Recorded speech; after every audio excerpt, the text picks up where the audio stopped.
Falcon's Rest is a bar and grill on Old Route 7. It is located where 3 counties intersect and is slightly outside the city limits. Rest, as it is known, is sometimes called a bar for cops because a significant number of customers are representatives of law enforcement agencies. As a place for a secret meeting, it would be last on most people's list, which puts it at the top of my list.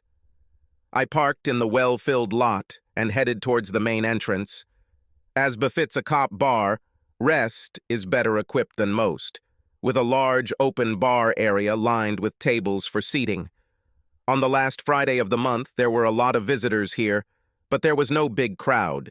The situation was ideal for my meeting with Sergeant Devin Cross. There were enough witnesses here that the meeting did not seem secret. Upon entering, I was met with hostile looks from most of the visitors. I expected nothing less because the lawyer was suspected of murdering his unfaithful wife and her lover, a police detective. Of course, there was no verdict or indictment. It is difficult to do anything without evidence.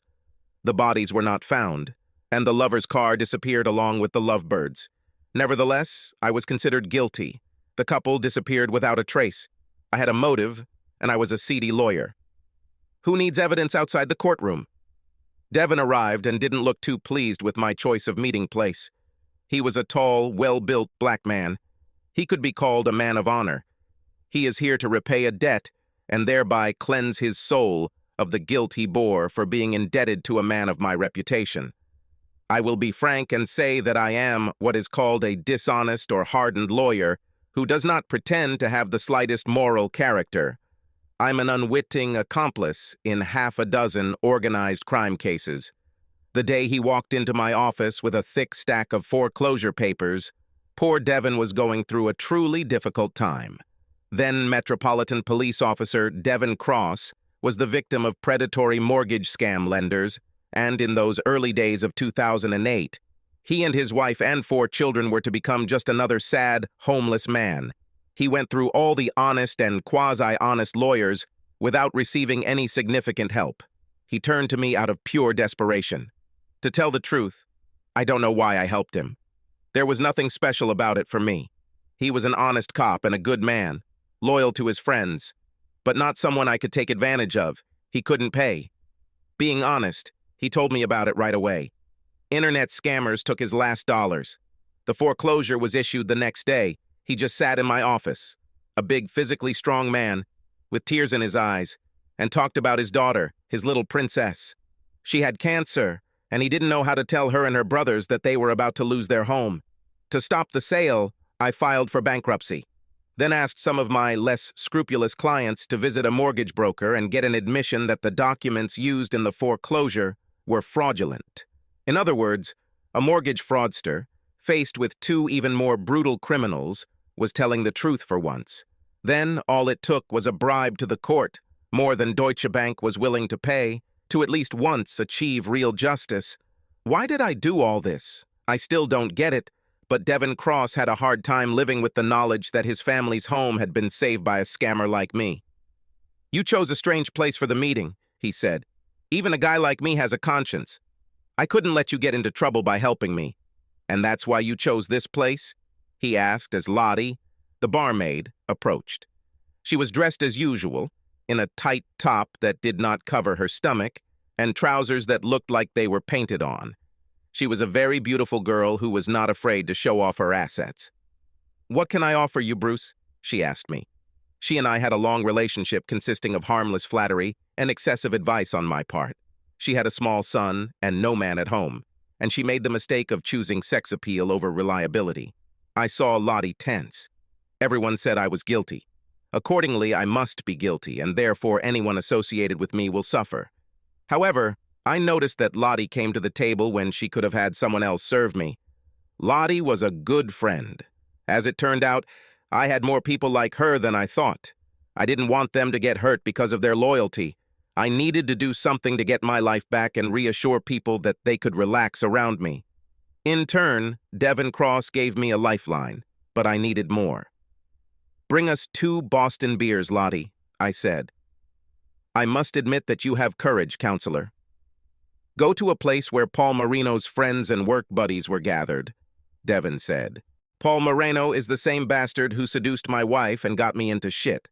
On the night of March 17th, St. Patrick's Day, he, his Ford GT, and my wife disappeared, and the night before storms alternated, flooding 3 counties around Schoharie Creek. In any western state, this body of water would be called a river, but here it was mistakenly called a stream. This tempting name led to great suffering.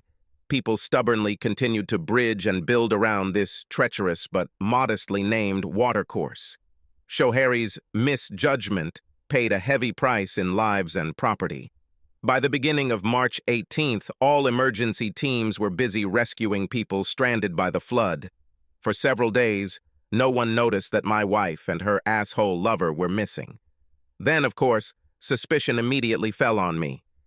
The city takes courage, as they say, I told Devin, and we chatted about nothing while he prepared for what he came for.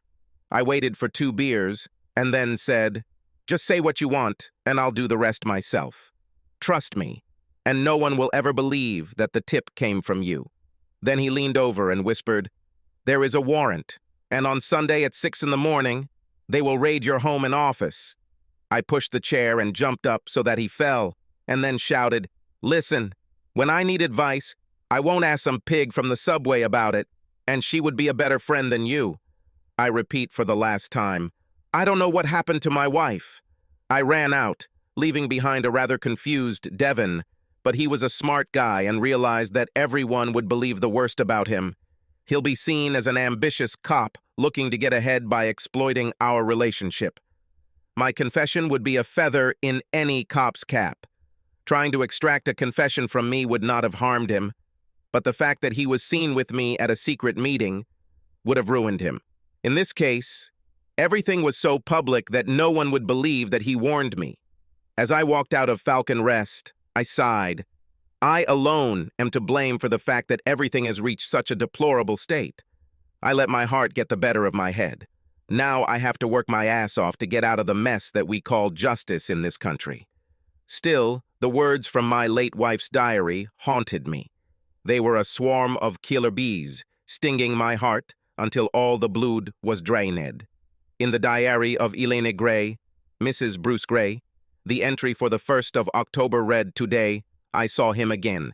He is very tall and handsome, with wavy black hair. Jenny says she knows him. In fact, she slept with him. He's a police officer, which means he's keeping an eye on me for something to do with Bruce.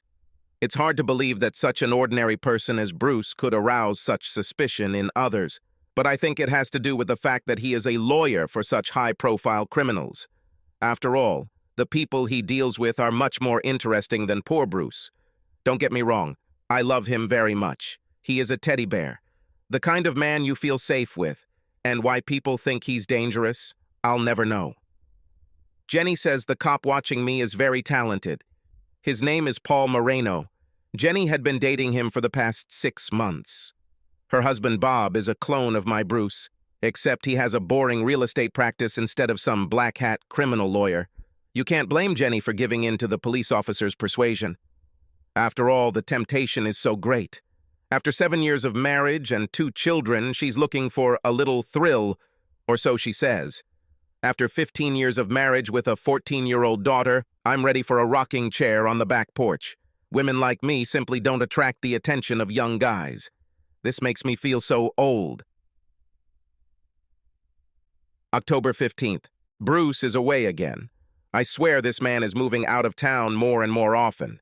If it had been anyone else, I would have suspected infidelity, but this man is as faithful as a spaniel, and almost as exciting. Today, I signed up for the gym. Jenny persuaded me. She's into fitness and needs a partner. I'm not in such bad shape, not like Bruce suffering from a midlife crisis, but Jenny needs a partner and I could use some physical tone. I increased my morning run from 1 to 2 miles, but I need to work on my stomach and butt. I feel empty nest anxiety. Maybe getting in shape will help. And why did I let my 14-year-old girl talk me into sending her to this boarding school? I swear, Rachel is just like my mother, all feminine ambitions, no concern for others. My mom still makes fun of my career choice, but I believe that helping others is the highest calling that anyone can aspire to. Being a social worker can often be frustrating, but on those rare days when you realize you have helped someone else change their life, there is no greater reward. On the other hand, Rachel may be trying to avoid the stigma of Bruce's profession. People say such cruel things. A teenage girl can be very sensitive. It might be better for everyone if Rachel leaves, but the mother can't help but miss her child. I saw him again today. God, how beautiful he is. He was at my gym. What a stud he is. He was wearing such a tight suit. You could see the sculpt of his abdominal muscles, but I tried not to look at the bulge in his shorts. It can't be all about her. Why he keeps following me, I will never know. But Paul Moreno is certainly easy on the eyes. 17th of October. Today I saw Paul Moreno at the gym again. He caught me looking at him, but all he did was hold eye contact until I was forced to look away. Jenny says he must be interested in me, but I can't figure out why unless it has something to do with Bruce. I took a glass of wine, then leaned my back against the head of the bed. I tried to give free rein to my imagination, but it kept coming back to Paul, his hard, muscular body and enormous dignity. I tried not to think about him. It seemed so disloyal to Bruce. But this is just a harmless fantasy. There's nothing wrong with fantasies, right? 2nd of November. Today I went to vote, but it doesn't matter. As I left the polling station, I saw Paul again. He didn't try to hide, hasn't followed me for a while, but has been back in the last few days. He even said hello to me. I stopped and spoke to him. "Are you back to spying on me again?" I asked. "Well, that's my job and my excuse." "An excuse? What would you say if I were just following you? Why do you need this? Have you looked in the mirror lately? Oh, wait, I am the mother of a teenager. That doesn't stop you from being a sexy mother who gets all the young guys." "Stop, I'm an old woman." "Yes, you, unfortunately, are a mother, but not old, just sexually mature." Then I saw an acquaintance and interrupted the conversation. I can't believe he's flirting with me like that. Of course, after visiting the gym, I lost 5 kilograms and tightened my butt. But still, such a young, hot guy was interested in me. It is certainly worth continuing in the hall. At first, I was intimidated by all these young girls with their strong bodies. But if I find a personal trainer and work out, it will pay off. Bruce noticed, of course. 24 roses just arrived. When I called and asked why, he simply said he wanted to send them to his beautiful wife. What can you say about such a man? I love him so much. I may be flirting with a handsome young man, but I will not betray my loving husband. "Jake," I said as soon as he picked up the phone. "God, do you know what time it is, counselor? I've been calling you since about 9. "I was at work," Jake Trumbull answered. "Well, I have a new job for you." "Can't she wait?" "No, the highest urgency." "So what?" "By sunrise on Sunday, I need a 100% black bedspread in my residence and office."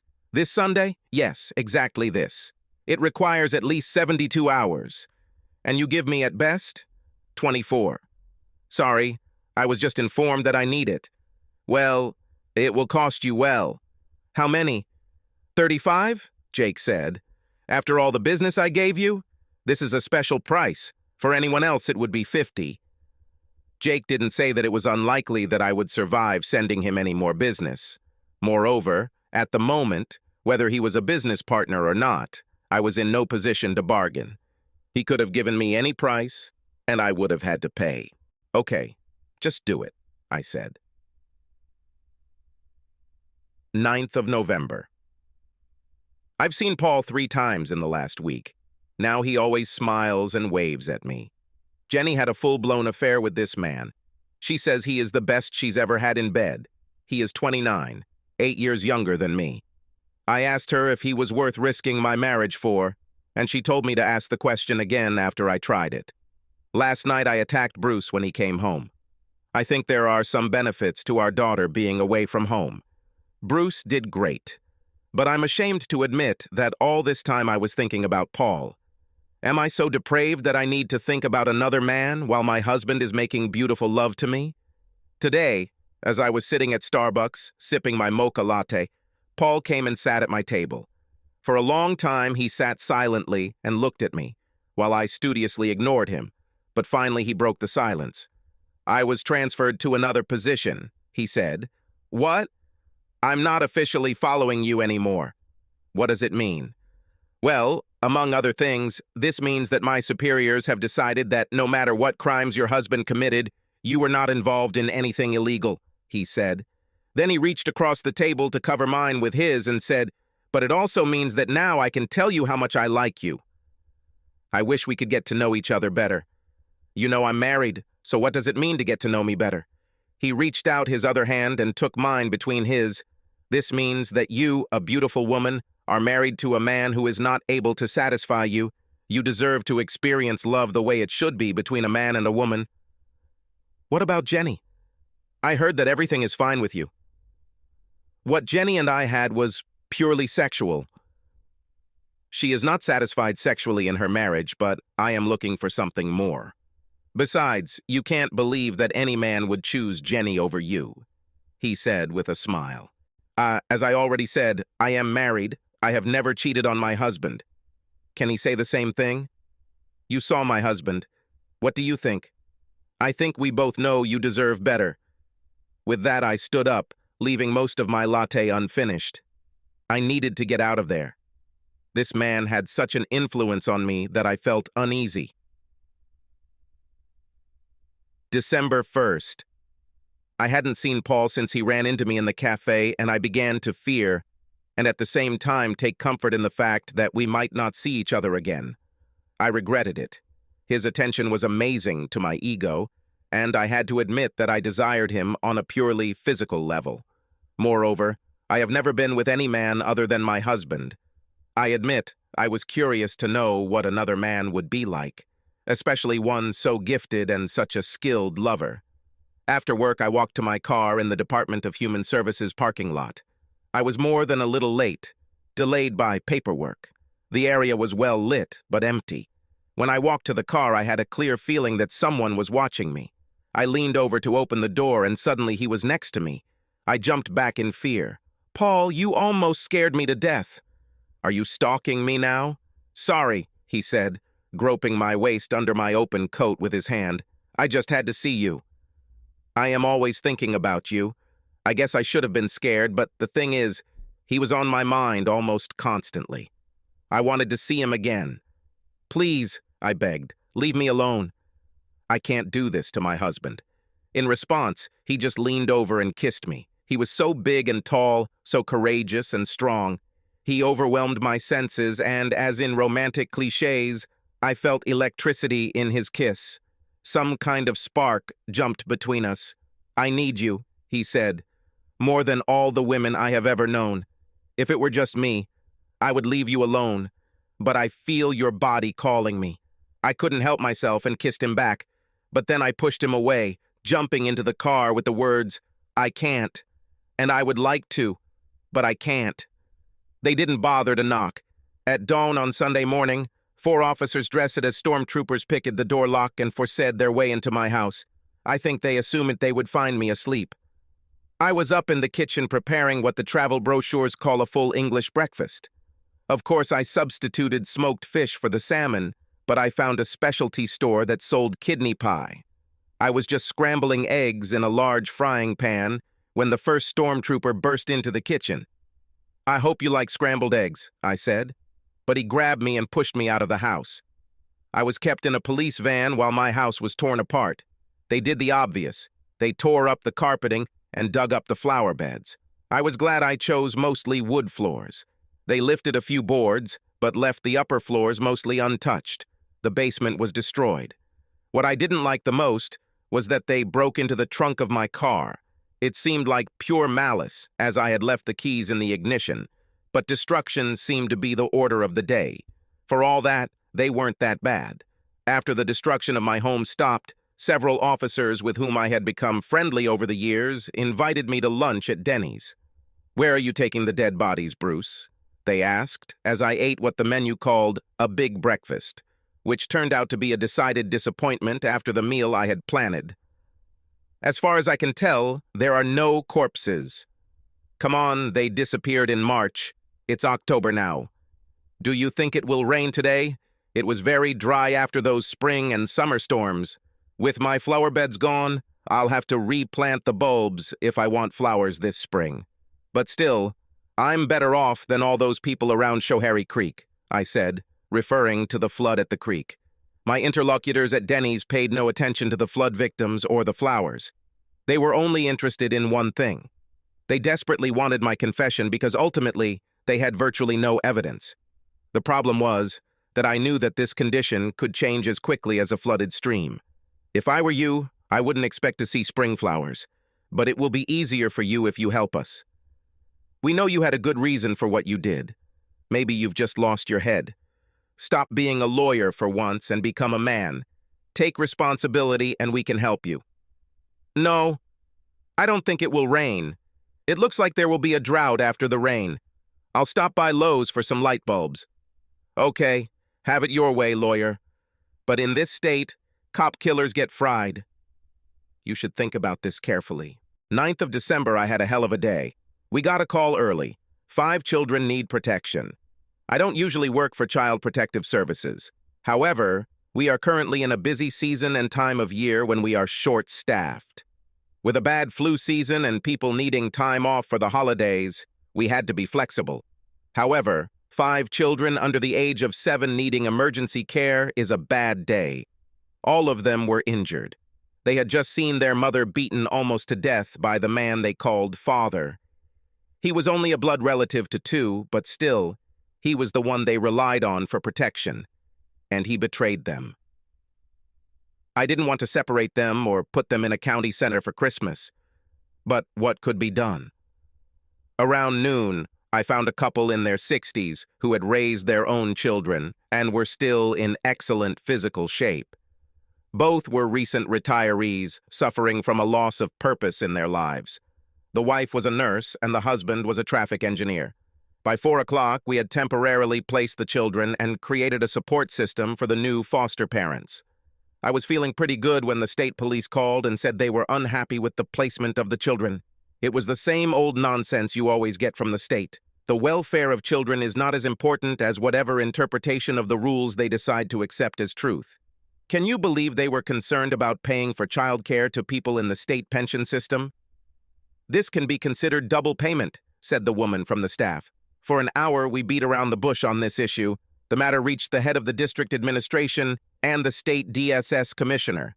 At that moment, when I already thought that the matter would not work out, I received a call from potential adoptive parents. When will the children arrive? The woman asked. We have everything ready. Both my daughters are here to help. Well, you see, the state is worried that payments for foster children will not be allowed because you receive a state pension, I said. What was said next was said in genuine anger. Well, tell that asshole governor to keep his lousy payments. Just send these kids to us. When the county executive heard this, she laughed and said, Okay, send the children. Then we can always sue the state for this money. It took me another 3 hours to get the children to their new foster home and get them settled there. When I was able to go home, it was already almost 8, and I arrived there around 9. The first thing I did was take a hot shower. I was wondering if I should call Bruce. Sometimes when I call him, we can talk for hours, but other times he is clearly pressed for time. I got the impression that his clients can be quite demanding. Usually I try to wait for his call, but today I just needed to tell someone about my day. I was wearing a terry robe and was just about to call Bruce when the doorbell rang. I pulled my robe tighter and headed towards the door. I opened it on a chain. Paul stood there looking so cute and a little guilty. Can I come in? He asked. I don't think that's a good idea, I replied. I know that your husband left the city again. You're all alone. All I ask is that you stop by and chat, maybe have a cup of coffee and talk. I can't, I said. You can trust me, he said. It's not you I don't trust. For yourself. Please give me a few minuties. I don't know why, but I let him in. She made us coffee and sat down with him on the opposite end of our large sofa from him. Sitting, I lowered the hem of my robe. It was a loose garment, but too short to be comfortable in such a situation. Relax, he said. I'm not here to take advantage of you. I'm here as a friend. I heard you had a hell of a day. Yes, I answered, and we continued to discuss my day, and this relaxed me. I told myself that there was nothing wrong with two acquaintances sitting and drinking. We actually switched from coffee to wine and had frozen pizza for dinner. It was probably already close to midnight when he said what he probably came for. Elaine, I will always be your friend, but you should know that I feel a passion for you that I can only call love. At these words, I shuddered nervously. Please, he said, let me finish. Now your husband is in New York, where he meets with representatives of organized crime and their personal anti-surveillance expert. They plan how to defeat the government's wiretapping program. These are evil people, and he helps them escape justice. Stop it. I won't listen to this. This is unfair. Bruce isn't here to defend himself. You are very faithful, but is it fair to you to be associated with such a person? By following and loving you, I have learned what a wonderful and caring woman you are. Your life is about helping others. You are a saint who married the devil, but I want you to know that I will always be there for you, no matter what. As the evening progressed, we moved closer and closer to each other on the couch as we talked. Before I knew it, his hand slid into my robe and we started kissing. I knew it was wrong. But as his hands caressed my naked flesh and his lips pressed against mine, I knew I couldn't hold back. We both knew where this was going, but it was like a freight train that didn't want to stop. I was helpless, and then I heard the phone ringing. He must have been calling for quite some time. Suddenly, this fact seemed to click, as did who was calling.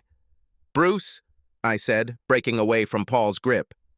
Bruce was on the phone. Just checking, he said. Sorry, I probably woke you up. I lost track of time. I pulled myself together to answer and try to speak normally. Bruce was in a talkative mood and went on and on. As Bruce spoke, I saw Paul on the couch growing increasingly impatient. Finally, Paul smiled sadly at me and quietly left. Bruce's call saved me from irreparably damaging my marriage. But did I want to be saved? Paul's touch still burned me. He made me feel a passion that no man had ever aroused in me. The DA's conference room had a bleak, last-century look, as if it had not changed a bit in the last 20 years, which in all likelihood it had. Chloe Marshall was the daughter of a former state senator, a man who avoided prosecution and retired with enough power to get his daughter into the DA's office. From the DA's point of view, she was no better or worse than the rest of the miserable people, oppressed, poor, and defenseless, and complaining that the rich could hire lawyers. "Where is your gun, Mr. Gray?" she asked. "We didn't find him while searching your house." "Gun?" I asked. "Smith & Wesson. 44. Magnum registered to you." "Has he disappeared? You know that, yes." "Sorry, I'm hearing this for the first time. It was kept in the top drawer of my bedroom nightstand. Is he really missing?" "Everything will go easier if we are honest with each other," she said. "Okay, begin. What evidence did your officers allegedly recover from my house?" "Everything has its time," she said. "Well, then I will answer your questions in due time," I said, standing up. "In that case," she said, handing me a notice of my right to appear before a grand jury. The real purpose of the meeting was this notification. I had no intention of coming here. The conclusion is obvious. I should be charged with 2 counts of murder. In truth, the DA had no choice. They broke into my wife's desk and took her diary. They knew the whole sad story of her betrayal. Of course, in the minds of women like Chloe, it reads as a love story with a tragic ending. My opinion was somewhat different. As for the table, it was a shame. It was a narrow little desk, an antique from the late colonial period. It stood in the cellar's window for almost a year. We were newlyweds, and our daughter Rachel was just learning to walk. Elaine attended night college to obtain a master's degree in social work. I was a poor new lawyer, but I loved my wife and knew how much she wanted that desk. Every time we passed a storefront, she would stop to look at it. I saved every penny I could get my hands on. But when I went to buy it for our anniversary, it was no longer in the window. With a sinking heart, I entered the store and asked for the small desk that stood in the window. The girl behind the counter looked puzzled, but when she asked the manager, he said he was stationed in the back of the store. When he was delivered to our small apartment, Elaine was overjoyed. Over the years, I watched her sitting at that table and thought how lucky I was to have her as my wife. Love is a funny thing. I decided it was all about these little moments. My wife's joy over a little antique table, my daughter's first steps, moving into our first home, and my wife's pride in earning her master's degree. If you add all these moments together, you get what is called love. They opened the desk drawers and found a diary. I suppose I could leave the drawers unlocked, but then they might not notice their contents. Locking the drawers gave it significance, and I needed them to take the diary. However, hacking the table hurt me. Perhaps it reminded me that Elaine was truly lost to me. The diary had the desired effect. Its contents soon leaked out.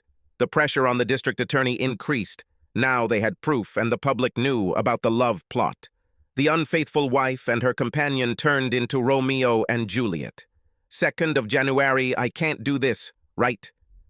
Jenny just laughs at my indecisiveness. What is wrong with you? Your husband left town. You come to his apartment and no one knows anything.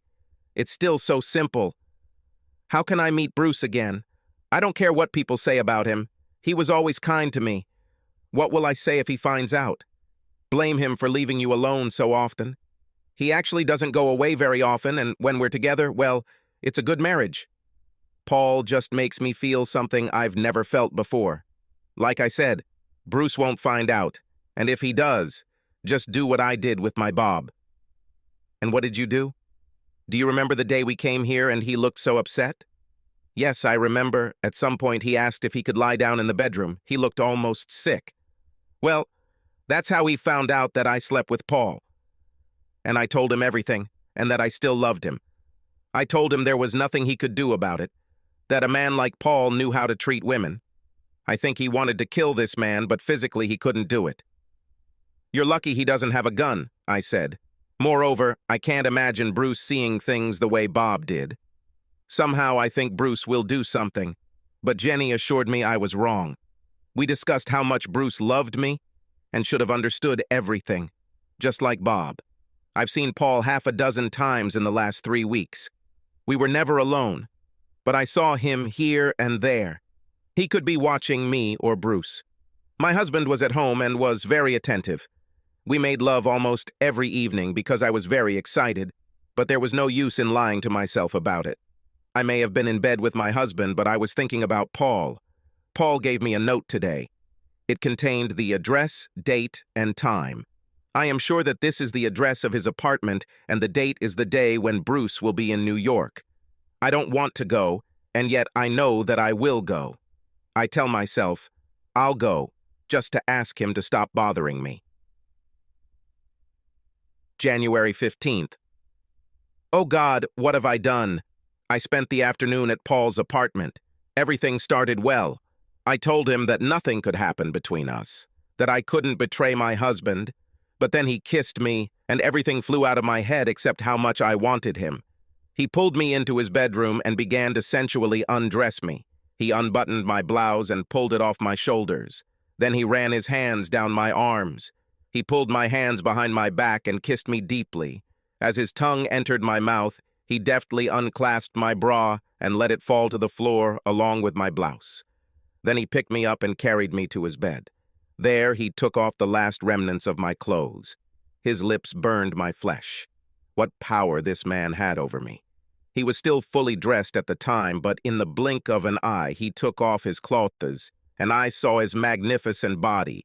He had incredible stamina and recovered quickly. We made passionate love all afternoon and into the evening. I left with tears in my eyes, thinking that this would never happen again, but none of us believed that this was the end. Walking out his front door, I knew I would definitely return. Chloe's speech to the jury was much cooler than her usual speech, which is to say, it was good and almost certainly the work of a literary black. Her boss was sitting there with her. Prosecutor Silva Marks wasn't going to let her subordinate get all the glory, but she wasn't stupid enough to think about doing the job herself. I defended myself. Presiding Judge Bascom warned that a lawyer who defends himself has a fool for his client. I replied that this was better than having a fool as a lawyer. Bascom was going to do everything possible to ensure that justice prevailed in the form of my conviction. He will bend over backwards to help a lame prosecution, and in his jury instructions he will transform the concept of reasonable doubt into something more consistent with the concept of guilty until proven innocent. For my part, I was only worried about someone noticing that I had an ace up my sleeve and was just waiting for the moment to play it. I had the truth on my side, but they had a romantic Romeo and Juliet story. A police officer and my wife, a social worker, were lovers. I was the villain in this story, whether I was guilty or not. Life is not fair, and justice is rarely found in the courtroom. Sergeant McVeigh, did you open the trunk of the defendant's car? Chloe asked her first witness.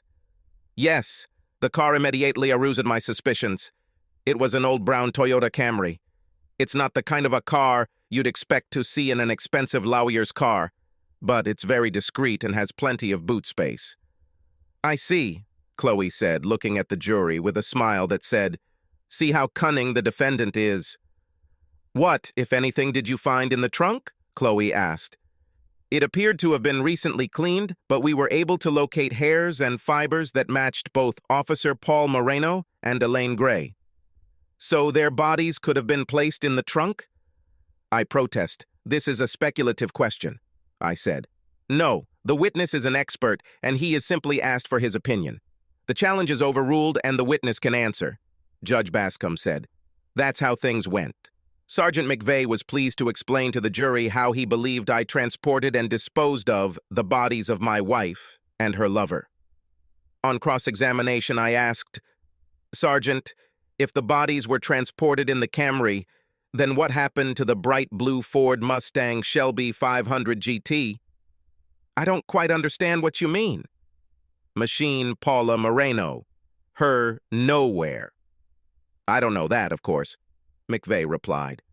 But you know for sure that his car is missing, and this car is not one of those that has nothing special, I said, addressing the jury more than McVeigh. Yes, Paula's machine failed. I'm going back to the Camry. You broke in, but tell me why you didn't use the keys in the ignition. Perhaps we didn't notice them. Indeed. But didn't you use them to open the trunk? McVeigh looked stunned for a second, but before he could respond, Chloe rose to her feet, protesting. The question is controversial and involves facts that are not supported by evidence. Of course, she was convinced that there was no point in reporting the facts. She followed McVeigh to the stand with senior investigator Kim Eng. He told a story about how he tore off the carpet in the basement and found traces of blood under it. Were you able to identify this blood by group or DNA? Asked solemnly Chloe. No, she was too decomposed. There was a strong smell of bleach in the basement, which is why I suspected we would find traces of blood there. Bleach is often used to remove bloodstains. When the right of interrogation passed to me, I only had a few questions. Investigator, there was a laundry room in the basement, wasn't it? Yes. You expect to find bleach in the laundry room, don't you? Cannot say. I guess it depends on the personal preference of the person doing the laundry. The 7 women on the jury didn't quite agree with Mr. Eng, but now it was time for the real show, which began with reading my wife's diary. 16th of January. I feel guilty and in the clouds at the same time. I can't stop thinking about Paul, about his gorgeous body and how he makes me feel. And at the same time, I feel so guilty towards Bruce. For the first time, I want to believe all the terrible things people say about him. But I know it's not true. Bruce always showed his love for me, and I repaid him with the most terrible betrayal. Somehow I feel like my terrible sin is about to come to light, and Bruce, looking at me, will understand what I did to him, to us. The table I'm writing this on was a gift from Bruce. It was purchased at a time when we had little money. This is a real antique. I saw it in the window, but I knew there was no way we could afford it. I was partly to blame for our poverty. I really wanted to have a child, but we only got married recently and couldn't think about children yet. Bruce just started working. I was still in graduate school. Despite our poverty, I stopped taking birth control. It was supposed to be a mutual decision, but I took it upon myself. Bruce never judged me. He expressed nothing but joy about my pregnancy. I knew he was worried about our finances and wanted to wait until we were better off. Yet, even as we struggled like fish, he somehow found the means to buy me an extravagant gift. My loving husband of the last 15 years, whom I so easily betrayed. I hesitate between never seeing Paul again and running out the door and into the arms of my lover. When Bruce returns from his trip this evening, I'm sure he'll find out about this, and maybe that will put an end to it one way or another. I don't know what I'll tell him. I can't bear to hurt him. January 17th. Nothing happened last night. If Bruce knew anything or even suspected what I was doing while he was gone, he gave no sign. And yet, our communication looked somehow strange. It was as if some distance had arisen between us. Perhaps I am artificially creating exactly what I fear. Bruce acted and looked tired. For now, I'll have to wait and see. I left for work early so I wouldn't have to see Bruce in the bright light of the morning. I had barely arrived at work when my cell phone rang. It was Paul. He wanted to talk, and we talked until I had to get to work. The conversation with him somehow lifted my spirits and gave me hope that everything would work out, that love will find a way, and I have to admit that what I feel for Paul is love. Perhaps not as eternal as what I had with Bruce, but a deep and passionate feeling that I had never experienced before. January 19th. I picked a time and went to what I said was a long lunch, but actually met Paul at his apartment. He works the shift from 4 to midnight. We had 2 heavenly hours together. At home, Bruce seemed unfazed, but I'm not sure it was all in my head. We haven't had sex since he got back from New York, but he'll be home this weekend, and I'm determined to make it up to him. 12th of February. I've spent the last month in turmoil. My romance with Paul seems to be escalating. We see each other at his house at least twice a week during the day, and also in the evenings when Bruce is out of town, which happens often these days. Paul says Bruce is involved with some very bad people. The FBI is very concerned because none of their surveillance attempts have worked. Bruce legally blocks their warrants and helps them acquire very sophisticated equipment to protect against wiretapping, what is prohibited but can be purchased with special permits. Paul hasn't said it, but I know part of his job is still keeping an eye on my husband. I guess I should be relieved that Paul almost always knows my husband's whereabouts. But the tension is growing. I found myself between 2 lovers. I love both of these men, and I see that they are enemies. I am trapped in this hopeless situation from which there is no way out. Bruce was the best husband, buying me little gifts for no reason, sending me flowers, and making love to me. However, I can't shake the feeling that he somehow knows what's going on behind his back. He doesn't show any signs that he knows, but after 15 years I can sense when he's worried and when something is bothering my husband. Forgive me, Mr. Gray, but I don't see a problem in admitting your wife's diary as evidence, Judge Bascom said. We were in his office arguing over the prosecution's proposal to introduce the diary as evidence. I see, and the concept of rumors doesn't bother you at all, I said. There was no doubt that Elaine's diary was an out-of-court statement that was accepted as truth. He falls under one of the exceptions to the rumor rule, she countered, Chloe. Is it true? Which one exactly? I demanded. A few, she answered, without putting anything specific into her argument. I had no intention of winning this argument. Chloe. She believed that she needed the diary to cement my sentence, and the judge was going to use it. The diary is in action.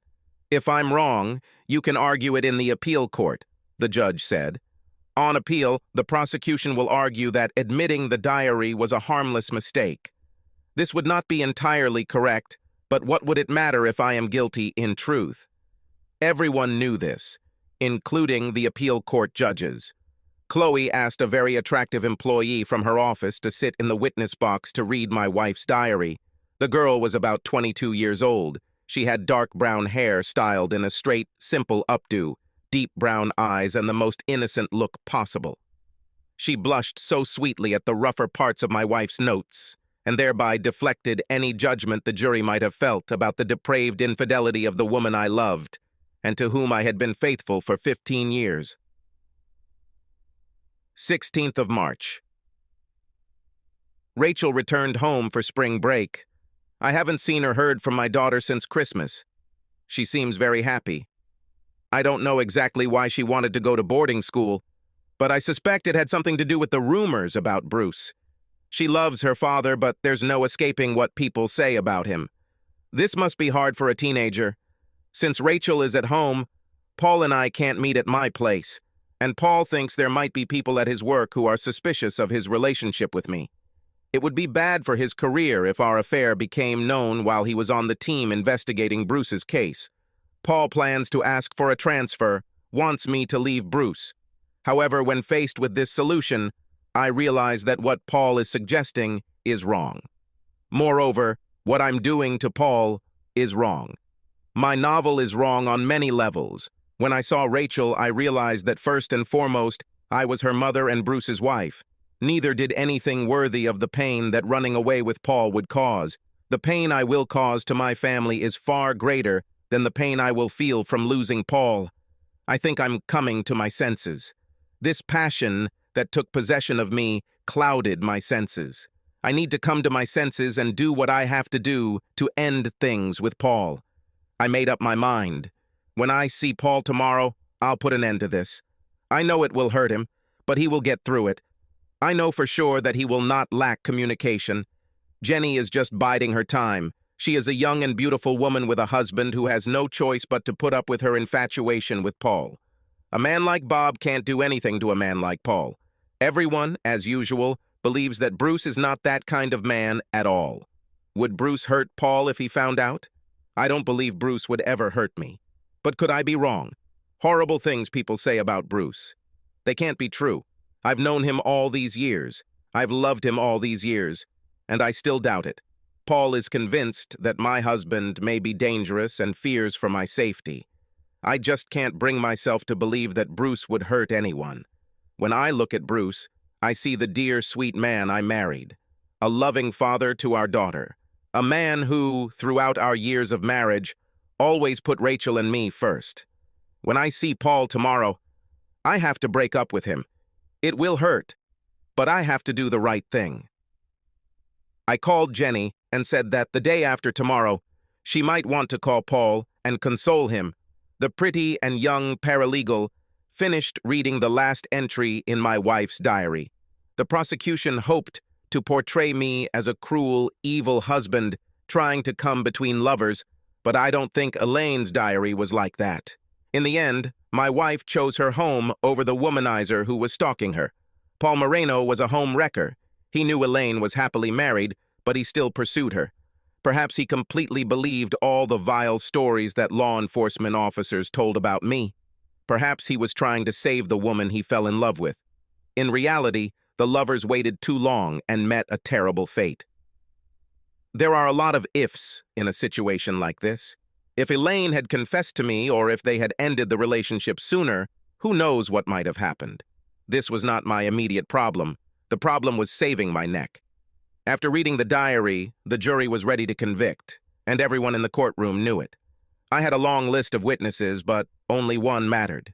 Jake Trumbull spoke in court. On my list of witnesses, he seemed like an ordinary witness. His expert report consisted of 500 pages of nonsense with a mention of video on page 439.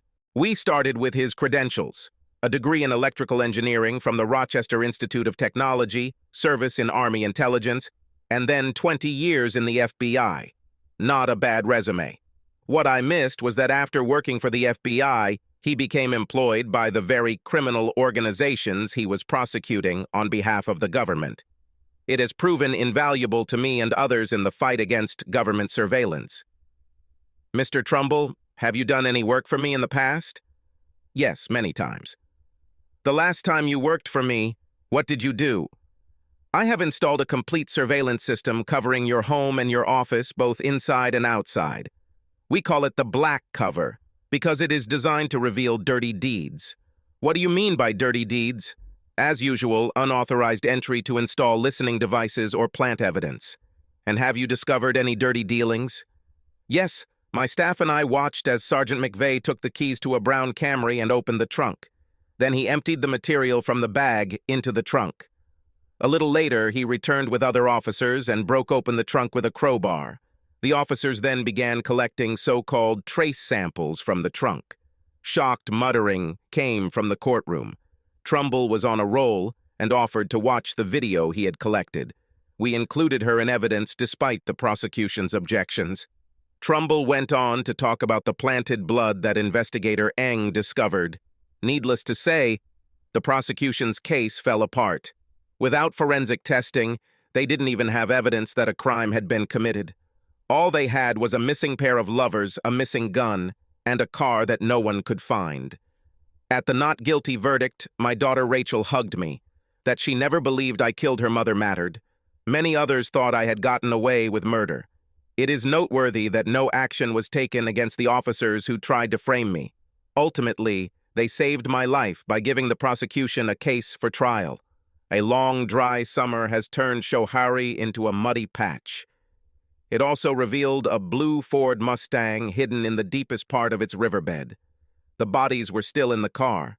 They must have been trapped in the frame of the car even as the flooding stream first carried the car away and then let it sink into the deep, rushing waters.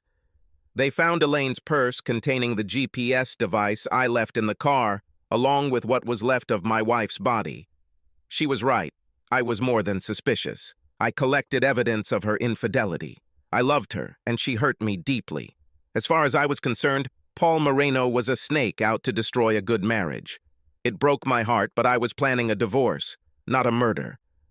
However, the police would never believe it. My wife and her lover were dead. Even if I was a saint, they would still hold me responsible. But I was far from a saint. Elaine lay beneath her lover. It was obvious that neither of them was fully clothed at the time of death.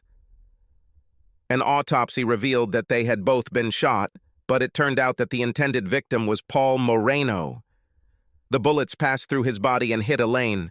This double murder was the result of such a powerful weapon. A Smith & Wesson .44 was found on the floor of the Mustang. It was my gun, the same one that disappeared. If the police and prosecutor had just waited, they wouldn't have had to plant evidence. The diary forced them to act. It was the story of lovers separated by a cruel and dishonest lawyer husband that forced the prosecutor to act prematurely. Public opinion pushed the police towards the usual litigiousness. I was set up, but skill and luck saved me. As a lawyer, I was proud of my work, while law enforcement lamented the system being manipulated by unscrupulous lawyers. Lottie put down her beer and gave me a winning smile. Then she put her hand on my shoulder and squeezed it as a sign of support.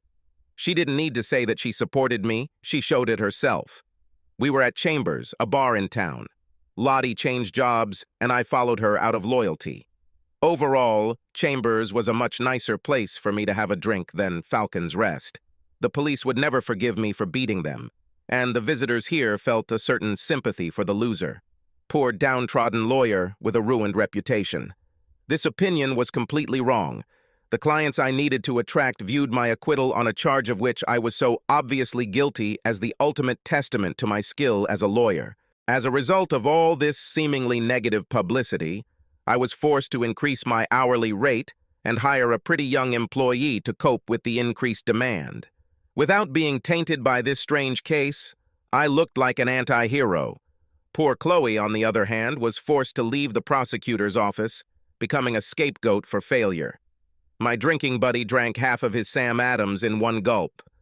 "Relax, Bob. There's no rush. I don't have a wife at home, and yours is not worth coming home," I said. Bob frowned slightly. I think he finally realized that some women, regardless of their physical attractiveness, are not worth bothering with, and his Jenny certainly fell into that category. "Sorry about," he began, but clearly couldn't bring himself to continue. "Please," I said, "I didn't ask you for an apology. Of course, you must understand that, in these circumstances, this does not make sense." "But I didn't want Elaine to get hurt," he pleaded. "Of course not. It was a pure coincidence. A person like you is not familiar with weapons. You couldn't have known that the bullets would go through Officer Moreno's body and into the woman he was having sex with," I countered. This was all that poor Bob needed. Exactly. His seats were positioned so that they lowered down like a bed. You couldn't even see who was underneath him, and I was so upset. I was beside myself after Jenny said she would date him again. That's right, you were kind of unconscious, only vaguely aware of what you were doing, but tell me, did you wipe my gun for fingerprints before you planted it? I asked. Maybe yes. I didn't think well. I stole it earlier, and my intention was to warn him. It was your gun, because I knew you kept it in your bedroom for protection. Elaine was very happy to let me lie down when I said I wasn't feeling well. It was easy to find your gun. You didn't hide it. I think a man like you needs such protection. Actually, it was a gift from a client. I put it in the bedroom to protect Elaine on the nights I wasn't home. He nodded solemnly, and I wondered if he caught the irony of the situation. She told me that she would meet with him again. Exactly. Paul will need some friendly reassurance, she said. I couldn't just do nothing. I went to his house to warn him that I would not tolerate this. His car was gone. I rang the doorbell, but there was no answer. I'm afraid I came to the wrong conclusion. A reasonable mistake under the circumstances, I intervened. I knew where he took his mistresses in that disgusting car of his. It had already started to rain, and it was very dark when I reached the ring road leading to the stream. I stopped on the road and walked down to the stream. On a good night, the moon floods the place with light, but the weather has turned bad. They were on the passenger side, but the driver's side window was partially rolled down. I heard them laughing, and then she moaned in a way that shocked me to the core. I didn't understand what I was doing. I shot without thinking, and then the gun seemed to fall out of my hand, or maybe I threw it. I didn't find out that Elaine was in the car until much later. I am so sorry. Will you tell the police about this? He asked, with a worried look. I shrugged. Why, it's definitely not my place to judge you. I am many things, but I am not a hypocrite. But I killed your wife, he said.